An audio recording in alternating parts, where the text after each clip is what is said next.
Hello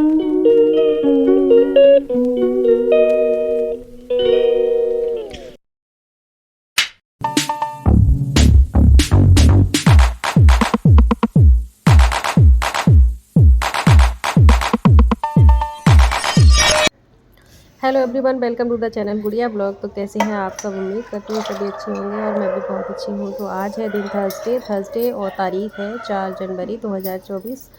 तो सुबह के सब काम कर लिए थे, नाश्ता वगैरह सभी कुछ हो गया था। तो फिर उसके बाद मैंने ना रात को ही मलाई को निकाल के रख दिया था। मैंने आपके साथ ब्लॉग में शेयर भी किया था, आप पिछले ब्लॉग में देखिएगा। तो फिर मैंने सोचा आज मैं ना ये वाला हैक ट्राई करती हूँ कि ना कुछ वीडियोस में दिखाया जाता है कि बिना मशीन के, बिना बिजली के देखिए 2 मिनट में मलाई से मक्खन कैसे निकालते हैं। तो ना मैंने ना डाला अपने बड़े से बर्तन में मलाई, और बिल्कुल नॉर्मल टेम्परेचर पे थी मलाई, बिल्कुल भी ज़्यादा ना ठंडी थी। मतलब आजकल मौसम तो वैसे भी काफ़ी ठंडा है, तो गर्म तो थी ही नहीं, ठंडी ही थी काफ़ी, लेकिन फ्रिज की नहीं थी। रात भर बाहर रखी रही थी किचन में। तो फिर मैंने डाली उसको और एक गिलास लिया, और गिलास से मैंने उसको मिक्स करना शुरू किया, फेंटना शुरू किया। तो पता है बिल्कुल भी कुछ भी नहीं हो रहा था, और हाथ और थक रहा था, बार बार उधर से उधर उछल रही थी। तो मैंने कहा ये हैक तो बिल्कुल बेकार है। फिर मैंने अपनी उठाया अपना, जो मैं पुराने तरीके से अपना करती हूँ, मिक्सी वाला जार, और इसमें पता है 2 मिनट में हो जाती है बस। मौसम इतना ठंडा है, ना तो गर्म पानी डालना पड़ता है, ना ही ठंडा पानी डालना पड़ता है। बिल्कुल नॉर्मल टेम्परेचर पे जब होती है ना, तो बड़ी आसानी से इसमें से बस 1 2 3 चक्कर घुमाओ, और थोड़ा सा बीच में बंद कर दो, और फिर चलाओ, फिर बंद कर दो, फिर चलाओ, 2 3 बार इसी तरह से करो ना, तो बिल्कुल मक्खन अलग और दूध अलग हो जाता है। और बिल्कुल पानी भी नहीं डालती हूँ मैं इसमें, और मैं पता है 2 बार में सारी मक्खन निकाल लेती हूँ। देखिए पूरा निकाल लिया है, और दूध इसमें अलग हो गया है, मक्खन अलग हो गया है। तो बस दूध को अलग पतीले में कर लूँगी। और दूध पता है इतना गाढ़ा होता है, क्योंकि मलाई से निकला हुआ होता है ना, और इसमें कुछ कुछ जब हम मलाई डालते हैं ना, तो दूध भी डाल देते हैं, तो दूध काफ़ी गाढ़ा होता है। तो मैं इस दूध से ना पनीर बना लेती हूँ। पनीर इतना टेस्टी बनता है, यकीन मानिए। एक बार आप मेरे कहने से बना के देखना, फिर आप मुझे बताना कि आपके यहाँ पनीर कैसा बना। और मैं कभी मार्केट से पनीर नहीं लेती हूँ, मैं इसी तरीके से पनीर अपना बनाती हूँ। और वैसे भी दूध मेरे यहाँ बहुत आता है, तो जब कभी भी मलाई से पनीर नहीं बना पाती हूँ, तो मैं अपने दूध से ही बना लेती हूँ। और इस पनीर से जो कुछ भी हम डिश बनाते हैं, चाहे आप जैसे कि आलू में भर के और कोफ्ते जो बनाते हैं ना, मलाई कोफ्ता, वो बहुत ही टेस्टी बनते हैं। मलाई कोफ्ता, पनीर भुर्जी, पनीर टिक्का, कोई भी पनीर की डिश बना लो, बहुत ही टेस्टी बनती है। तो बस मैंने मलाई अलग करके और दूध अलग करके एक एक गैस पे दोनों पतीले चढ़ा दिए हैं, और बस अपना काउंटर टॉप, जो मेरी आदत है उससे मैं मजबूर हूँ, वो अपना साफ़ करूँगी, क्योंकि बार बार मुझे साफ़ करने की आदत है। जब तक मैं पूरा क्लीन नहीं कर लेती हूँ, तब तक मुझे चैन नहीं पड़ता। और सारी चीज़ें जब तक व्यवस्थित नहीं कर लेती हूँ, हर चीज़ अपनी अपनी जगह पे रख देती हूँ। और इधर जो 2 बड़े बड़े कटोरे दिखाई दे रहे हैं ना, एक में दाल भीग रही है, एक में चावल भीग रहे हैं, क्योंकि सुबह का नाश्ता हो गया था आलू के पराठे का, और बच्चों के लिए बनाने थे मुझे दाल चावल। तो बस मेरा घी भी गर्म हो गया है, और काफ़ी अच्छा निकलता है। केवल 8 दिन की मलाई थी ये, और एक 1 केजी का डब्बा है वो, मतलब थोड़ा सा खाली रह जाता है, वो भर जाता है मेरा। और काफ़ी अच्छे से ये वाला जो डब्बा है, ये 1 केजी 1 लीटर का है, इसमें 1 लीटर दूध आता है, और ये थोड़ा सा खाली रह जाएगा।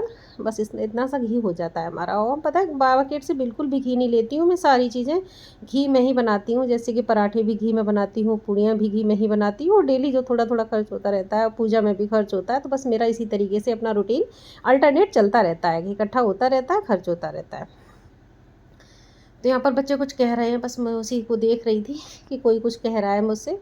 तो बस यहाँ पर मैंने घी छान लिया है। इसमें ना पता है जो मावा जैसा निकलता है ना, उसका भी मैं यूज़ कर लेती हूँ, क्योंकि ये बिल्कुल मावा होता है।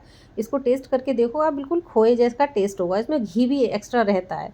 तो बस इसको छान के मैं निकाल लूँगी अलग कटोरी में। और मैं कोई भी डिश बनाऊँगी, जैसे कि ना पालक पनीर बना लो, या वो जो पनीर बनाते हैं ना शाही पनीर, उसमें भी आप इसको ऐड कर सकते हैं। तो मैं इसको ना फ्रिज में रख लूँगी, और फ्रीज़र में जब भी मुझे कोई डिश ऐसी बनानी होगी, तो फटाफट अपना निकाल के यूज़ कर लूँगी। ये देखिए कितना अच्छा निकला हुआ है। और अभी ज़रूरत भी नहीं है, जब कोई मिठाई बनाती हूँ तो उसमें भी मैं ऐड कर देती हूँ। तो कोई भी चीज़ कभी भी वेस्ट नहीं करती हूँ। तो यहाँ पर देखिए दाल चावल बन चुके हैं, और बेटी हमारी बैठी हुई रज़ाई में खा रही है।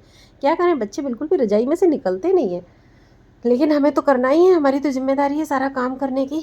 तो ये मज़े में खा रही हैं बैठी हुई दाल चावल। और बेटे को नहीं खाने थे दाल चावल, बेटे को खाने थे इडली सांभर।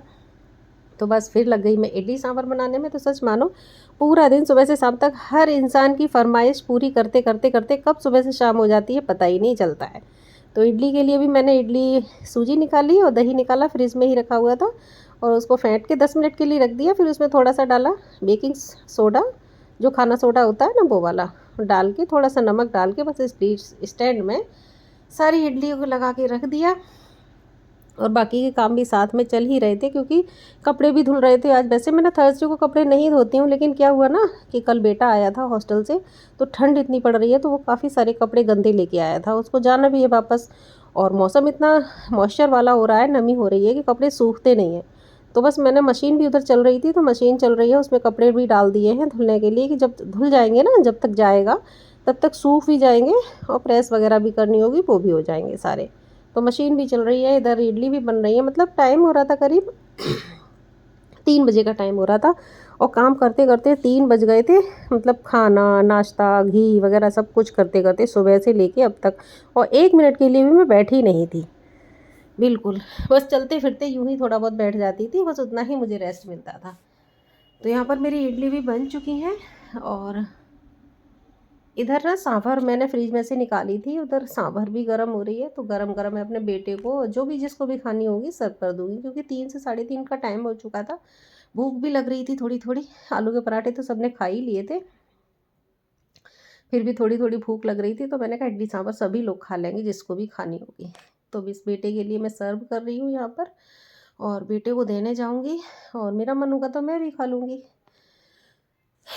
तो सर्दियों में ना ऐसे ही बस सारा दिन निकल जाता है। छुट्टियां चल रही है, तो छुट्टियां तो पता ही नहीं चलेंगी कहाँ चलेंगी। 14 जनवरी तक छुट्टियां हैं, 15 को शायद संडे होगा, तो बस संडे तक मिल जाएगी छुट्टियां, फिर 16 को हमारा स्कूल ओपन हो जाएगा। अब देखते हैं आगे क्या होता है, अगर ठंड ज़्यादा बढ़ी तो होगा। तो फिर मैंने ये बेटे के लिए सर्व कर दी, और उसको देने जाऊँगी। उसके साथ साथ जिसको भी खानी होगी वो खा लेंगे।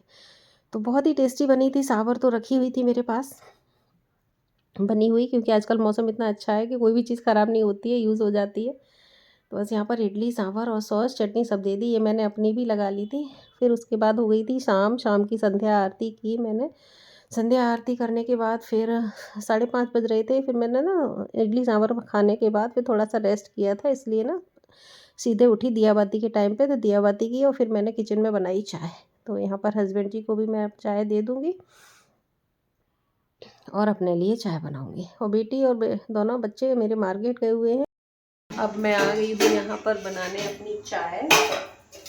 टाइम हो रहा है 6 बज गए हैं।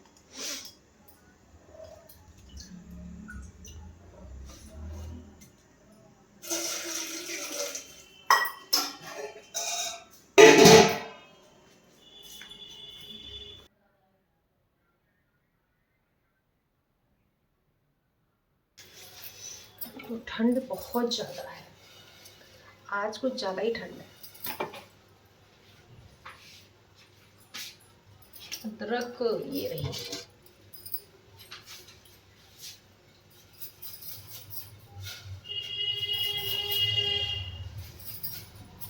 तो अदरक वगैरह घिस के डाल दूंगी, फिर मैं दे दूंगी।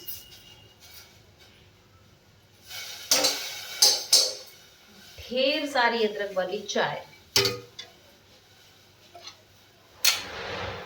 मुझे तो ऐसी ही अच्छी लगती है।